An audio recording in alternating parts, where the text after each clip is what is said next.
I have learned a few lessons about my passions and I would like to share them with you.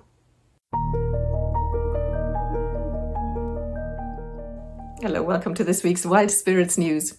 I'm Sibylle and I help women between 40 and 60 to do lots of what they love and to find their unique life purpose. And if that sounds interesting, check out my website, wildspiritscoaching.com. Today's subject is what autoimmune disease has taught me about my passions. If you follow my vlogs, you will know that I have lived with autoimmune trouble for over 3 years now, about 3.5 years. I am better than I used to be, but I'm not back to normal. Now, the last thing I expected was that, other than being a giant pain in the neck, this autoimmune disease would actually teach me things about my passions and my life of passion and purpose. In fact, it has taken some things that I already knew to a whole new level. So your mission today is to learn the lessons from a debilitating disease without actually having to go through it. The background to this is what I'm on about. What I'm talking about here is life lessons from a disease that apply to quote-unquote healthy life as well. I'm not out to give any medical advice or say that people with autoimmune disease all feel like I do or should feel like I do.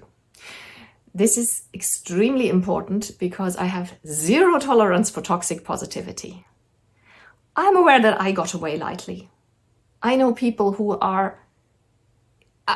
actually are debilitated by autoimmune trouble and are not getting better.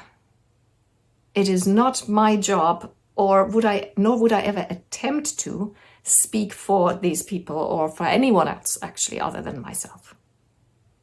The task is what I learned about my passions.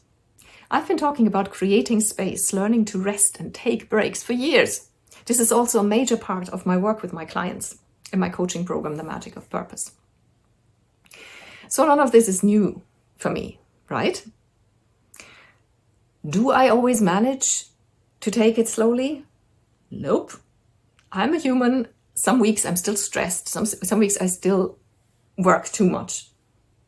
But I am catching myself more quickly these days. And my autoimmune disease has, again, quote in quotation marks, helped in the usual way of life, namely with a sledgehammer, really unsubtle, and has helped me with this in the following ways. I've written them down.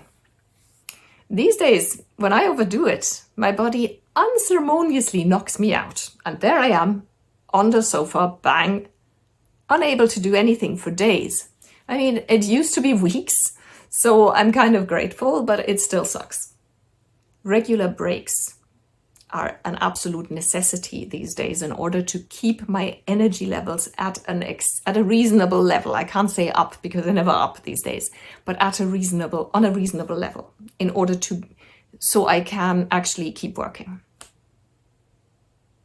And creating plenty of space for passions is also a necessity because otherwise I'll never ever have the energy to pursue any of my passions. So if I don't actually consciously create space for them, it's not going to happen. So this is something, again, that I have been talking about for years and practicing for years. But there's a big difference between knowing something intellectually and being forced into it physically. And that is the difference that I'm talking about and that I have been experiencing lately. What I describe here is not sick care. It's human care. And that is my point. This is not about autoimmune disease. It's about what we all should do anyway. But most of us don't because we can get away with it. And I, for years, haven't or didn't because I could get away with it. And suddenly I find that I can no longer get away with it.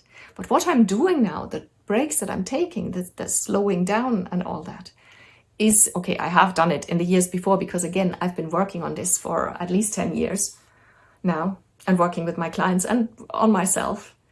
But it has just taken on a different kind of urgency and it has made it crystal clear to me why this is so important. And it's not important because I'm ill. It's important because we as humans are designed that way. We should all take breaks, get plenty of rest, and create space for our passions, because we, as I am fond of saying, are not on this planet to pay bills. So I'm telling you, do this now. Don't wait until you get sick. Do it now. It'll make you feel so alive and so wonderful. And those are feelings that I no longer take for granted. And that brings me to the last point, which is, let me know. How do you stand on this? Do you have problems actually allowing yourself to rest unless you're completely exhausted already? Or do you have a good balance in your life? I'd love to hear it. Leave me a comment below the video or reply to the email that you got linked to the video with. And like I said, if any of this sounds interesting, check out my website, wildspiritscoaching.com. There you can also sign up for the Wild Spirits news, community news. That is a 100% spam-free newsletter. You get 2 emails per month. So how's that for spam-free? With additional information that I only ever share by email and that is actually useful. It's not just some marketing spam newsletter. It is actually useful information. I'd love to have you in the community. Have a beautiful week and I'll talk to you soon. Bye.